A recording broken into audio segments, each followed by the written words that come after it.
Hi everyone, welcome to Broadband Deployment News. Charter is laying off over 1,100 people in 4 of their call centers, and they are not the only cable operator that are cutting back. I'll be right back with more.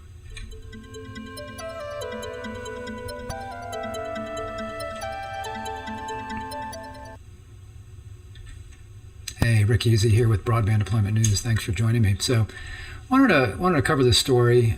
You see here, Charter pulls plug on 1,000 plus call center jobs. This is important because it's not. We're seeing this at other cable operators as well, and there are different factors as to why. But of course, this can also cause problems because one of the dings on cable providers is the fact that maybe you don't get the best customer service when you call. You might not get the best service, or it might take a while to get service, those kinds of things. And that can be true in cases and not true, depending on who the provider is and depending on how they're doing their support. Are they, is it overseas support? How do people feel about that? But this looks like these are all U.S. facilities. So you see your Charters, well, we'll skip some of these. Yeah, no, here it is, I'm sorry. So Charter laying off call center employees in California, Minnesota, Ohio, and Texas. Layoffs are expected to take effect in August. Impacted employees may transfer with relocation benefits to other Spectrum call centers, said a Charter rep. Charter is laying off employees in multiple centers, and we see here it was Ontario, California, 452 there, 330 in Rochester, Minnesota, 250 in Austin, Texas, as well as 175 jobs in Columbus, Ohio, according to local news outlets. So, again, these are local call centers. So it's not like these are, it's not like they're cutting back on overseas, maybe outsourced operations. All the layoffs impact customer service center jobs and are expected to take effect August 15th. As of the end of 2023, Charter employed approximately 101,100 full-time employees. The combined layoffs impact roughly 1.2% of the company's workforce. But again, it's all in the call center positions. A Charter spokesman told Fierce Network, call center operations in these locations will be transitioned to other in-house call-based centers that will offer employees more resources and opportunities in addition to allowing us to deliver information, training, and technology to our representatives more efficiently. So it sounds like they're consolidating maybe some of their facilities and providing the opportunity to move people. Now, whether everyone's going to want to move, even if they provide assistance, is one question, and whether they want everybody to move is another question. So when you're laying off people, you don't necessarily you're not going to maybe leave the door open for everybody. I would imagine that people can put in for the positions, but it's probably not an automatic, yeah, come on over kind of thing. You see here, mentioned that here at some point. Employees at the impacted call centers may transfer. I think that may means, it could means would be able to, or it could mean they might be able to, transfer with relocation benefits to other Spectrum customer service centers, and are encouraged to apply for any open position within the company for which they are qualified. Spokesperson added, employees who do not have a role with the company once the center closes will be entitled to comprehensive severance benefits. So I could also read that who do not have a role, meaning those people that would like to transfer, maybe put in to transfer at another facility, and that's not approved because they are going to, I think this layoff, in addition to maybe consolidating facilities, could be reducing staff. So it's not just about consolidating facilities. And some of that staff reduction may just happen organically through the fact that they're cutting these positions at these locations, and then a certain number of people will apply for positions at these existing locations, and that will balance things out. But again, it could be that some people will not get positions. If everybody wanted to move over from these other locations, I don't think they'd be able to, because that would not reduce, it would reduce costs as far as consolidation, but they may have more headcount than they need for customer support. Could be that they would cut below what they need, unfortunately, because sometimes when companies are cutting back, if they're trying to, they've got investors and they're trying to bring the stock price up, and unfortunately layoffs will help do that. And sometimes they cut back too far, and then suddenly you have less customer service available for customers, and that's not good because you're cutting back because you're losing customers, let's say, and then you lose more customers because your customer service goes downhill. And it is partially because they're losing customers, which we'll cover here in a minute. And I wanted to mention, by the way, if you are a cable operator and you are looking at what your call center is costing you, or if you're going to be getting into the business, if you're one of these folks that are looking at, hey, we're looking at funding and we need to get in the business. Oh, by the way, how are we going to do technical support? Maybe you're for example, maybe you're an electric membership co-op, you're an EMC, and you're like, well, we can do support for power, but there's not much there that we have to do. What about technical support, supporting broadband?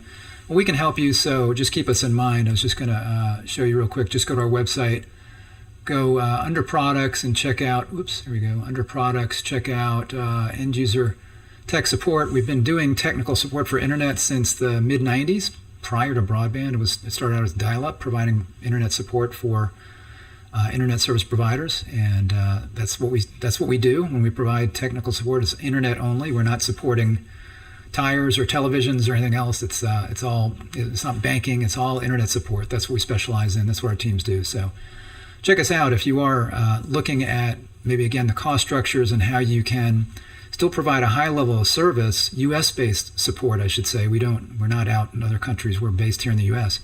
U.S.-based support for your subscribers. Check it out. So again, a lot of this has to do cost cutting and losing customers. Part of the reason that they are going to have less need for customer support. Hopefully, they don't cut back further than they need, where their customer support goes downhill. Again, that's a problem, and that's just going to make matters worse. But where was I here? Let's see.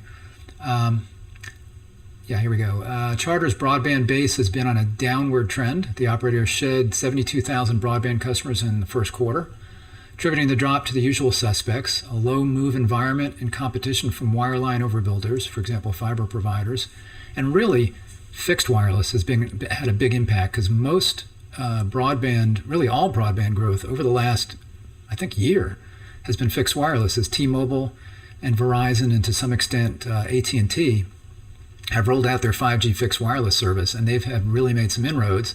And some of that would have been at the expense of cable operators, where maybe the cable operator was the only play in town, and suddenly fixed wireless comes in, and people already had a negative taste in their mouth, a bad taste in their mouth from the cable operator, because they felt like they weren't being very responsive, and again, customer service or price is kind of high. So people it would be pretty easy. It's pretty easy to switch from cable to fixed wireless. Let's say T-Mobile. They ship you a unit, plug it in, it's wireless. It's wireless to the world, and it's wireless in your home. So that could be part of it as to the reason. And then wireline overbuilders, if there are fiber operators coming in, that could be a reason as well. But that is a harder one. If you've already got a wired connection and then getting another wired connection to come in, again, you'd have to be unhappy. So if they're unhappy with the incumbent cable operator, in this case, let's say Charter, then they could be losing folks there. And then what they're talking about here, as far as a low move environment, I think what they're saying there is that just the housing market, you don't have a lot of people moving in, a lot of new folks moving in. So not a lot's changing. So there's not a lot of growth from that. If you've got already a pretty good penetration in the area on your broadband subscribers, you're not going to be seeing much. You've got kind of cord neverers on both video, but also on the broadband side, where you've got young folks that are like, we don't need a wired connection. We're good with our mobile device. Of course, there's video cord cutting, which they've been experiencing for years. So there's, I'm sure, an aspect of call center service there. This I would imagine, be not just broadband support, but also video support. So all of these things would be impacting, losses. On the wireless front, the forecast looks a bit brighter for Charter. Now they're talking about mobile service, like cell phone service, and this would be Charter using someone else's network. They don't have their own network. That's what this MVNO means here. So it added in Q1 486,000 lines for its mobile virtual network operator service, which would be a service they'd be getting from somebody like a T-Mobile or a Verizon or an AT&T, where they're using their cell phone towers but reselling the service. But that number was still lower than mobile adds in Q1 2023.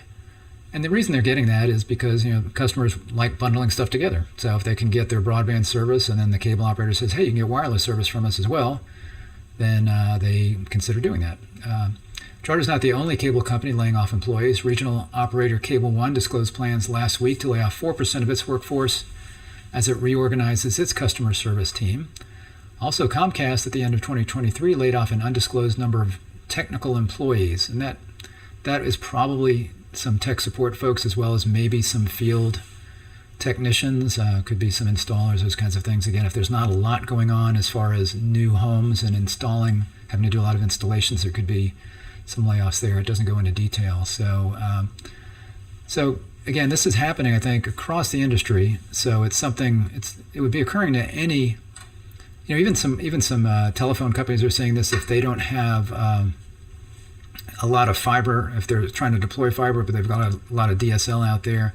They have seen broadband losses. Like I said, the only ones that have seen any real growth as far as broadband goes has been fixed wireless, and T-Mobile's been a big share of that as they've taken customers, and a lot of those customers that they would have taken would have been from telephone companies that have DSL in the area but haven't yet gotten fiber deployed there, or maybe some areas that are unserved and underserved that didn't have any good service at all really, but now T-Mobile comes in or Verizon comes in with a fixed wireless 5G service, mid-band spectrum, CBRS spectrum, or more likely C-band spectrum, or something mid-band. I think T-Mobile's got other mid-band spectrum that they use. They can come in and they can provide pretty good service, much better than you would get from DSL, certainly better than dial-up, with fixed wireless. Not a lot of times not as good as a wired product from a good cable operator or a fiber operator. Certainly not as good as fiber, but people again are willing to try that. Some have tried it.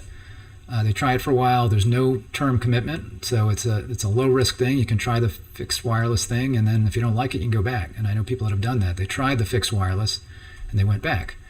And one of the issues with fixed wireless, with some of these fixed wireless operators, is that they've got limited spectrum, so they can only take so many customers in an area before they start realizing, we can't take anymore, because they don't want to threaten their mobile business, which is their really bread and butter business. They don't want to threaten the mobile customers by not having enough spectrum for them, so they will take as many fixed wireless customers as they can, and then they kind of cut that off until they can either get more spectrum or determine that they can get more customers some other way. So again, it's something that cable operators are seeing because of loss of video, and then also just I think sometimes just the bad reputation. So again, it could be harming them if they already have a bad reputation for sport, and then they cut back, and they have longer hold times. Maybe they have it's harder to get a hold of a good experienced person. So again, check us out if you see our website there, and as I mentioned, go to our website zcorm.com and products, and go down to the end there to end user technical support. Check that out if you are a cable operator or a fiber operator or a fixed wireless operator, anybody, any kind of broadband, we can do that support for you. And you might find that it's much less expensive than maintaining your own call center. And we keep training up to date and all of that, and then you just need to worry about focusing on keeping the broadband service running in your local area and not answering the technical questions of the customers. And we treat customers as if they're our own. One of the things that we do, I should say one of the things we don't do, is rush customers off the phone. A lot of times, call centers will rush people off the phone because they get scored based on how many calls they take.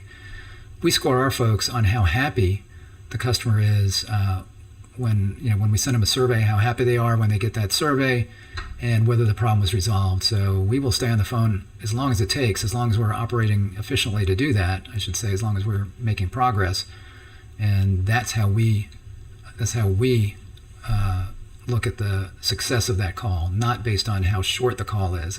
It's unfortunate, especially some outsourcing companies, that's how they base it, is let's get people off the phone as quickly as possible. And we don't do that. We're not getting paid by the call generally, and when we are, we're making sure that we're doing it the right way. So thanks for watching. I appreciate it. If you are not subscribed to our channel, click the subscribe button, ring the bell to be notified when I'm live. If you like this video, give me a thumbs up. I'd like that. And I will see you next time for Broadband Deployment News. Take care. Bye-bye.